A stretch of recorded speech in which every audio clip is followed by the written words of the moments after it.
தேவ நீதி என்று சொன்னா என்னுடைய உரிமைகள், இயேசு எனக்காக முடித்தவைகள் எல்லாமே, இயேசு எனக்காக வாழ்ந்த வாழ்க்கை எல்லாமே, இயேசு உயிர்த்தெழுந்தது எனக்காக, இயேசு அற்புதம் செய்தது எனக்காக, இயேசு காற்றையும் கடலையும் அடக்கியது எனக்காக, செத்தவனை உயிரோடு அடை பண்ணது எனக்காக. நீ உன்னால இது முடியும், மரித்த அனுபவத்தை உன்னால ஃபேஸ் பண்ண முடியும், செத்ததை உன்னால உயிரடை பண்ண முடியும், காற்றையும் கடலையும் உன்னால அடக்க முடியும், குறைவுபட்ட சூழ்நிலை உன்னால ஜெயிக்க முடியும் என்பதை ஏற்கனவே வாழ்ந்து என்ன பண்றாரு, முடிச்சிட்டாரு.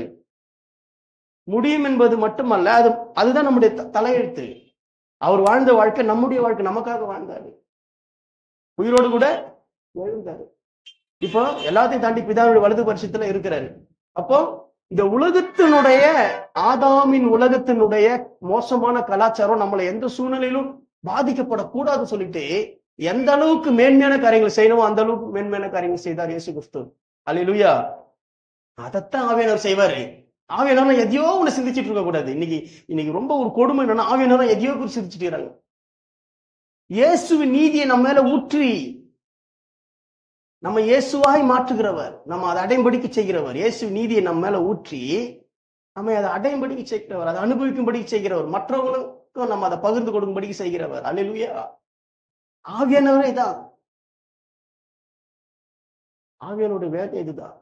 பாவத்துக்கு உனக்கு சம்மந்தம் இல்லை. பாவத்தை குறித்து கண்டித்து என்ன அர்த்தம்? பாவத்துக்கு உனக்கு சம்மந்தம் இல்லை, அது மோசமானது, அது ஆபத்து, அந்த அந்த வழி உனக்கு தகுதியானது இல்லை, இப்படி எல்லாத்தையும் உணர்த்துவாரு.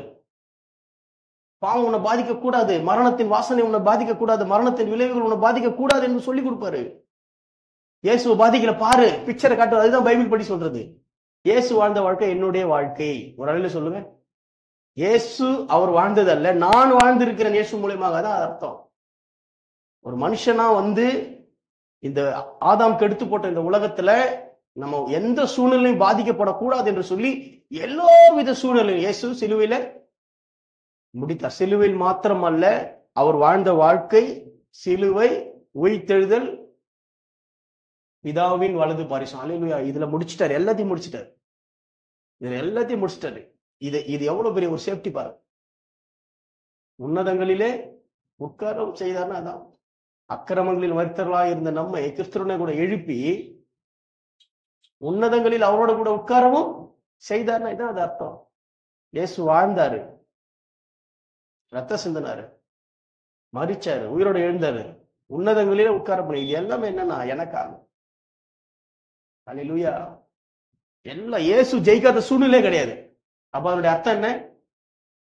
நாம ஜெயிக்காத சூழ்நிலையே இல்லைன்னு அர்த்தம். நம்மளால ஜெயிக்க முடியாத ஒரு சூழ்நிலை கிடையாதுன்னு அர்த்தம். மிகப்பெரிய பரிசேயர், சதுசேயர், இந்த பிரதான ஆசிரியர், வேத பாரகர்லாம் மிகப்பெரிய ஒரு வெறி பிடித்த மனிதர்கள் மாதிரி இயேசு விரோதமா எழும்பினாங்க.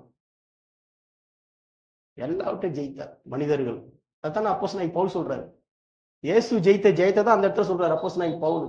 ஆறுகள்னாலும் வந்த மோசங்கள்னாலும், கல்லர்கள்னாலும் வந்த மோசங்களாலும், மனுஷர்களால வந்த மோசங்களாலும், உபத்திரவமோ, வியாகுலமோ, துன்பமோ, பசியோ, நாச மோசமோ, நிர்வாணமோ, பட்டயமோ, மரணமானாலும், ஜீவனானாலும், வேற எந்த சிருஷ்டியானாலும், அதிகாரங்களானாலும், கிறிஸ்துவின் அன்பை விட்டு, வல்லமையானாலும், தூதர்களானாலும் கிறிஸ்துவின் அன்பை விட்டு பிரிக்க மாட்டாத நிச்சயித்து இருக்கிறேன். ரொம்ப இல்லை. எல்லா சூழ்நிலையிலும் பவுல் ஜெயித்தன்னு சொல்றாருன்னா அது இயேசு ஆல்ரெடி ஜெயிச்சதை தான் இந்த இடத்துல சொல்லி இருக்காரு. அதை பிராக்டிக்கலா அவர் அப்ளை பண்ணி பேசிட்டு இருக்கிறாரு.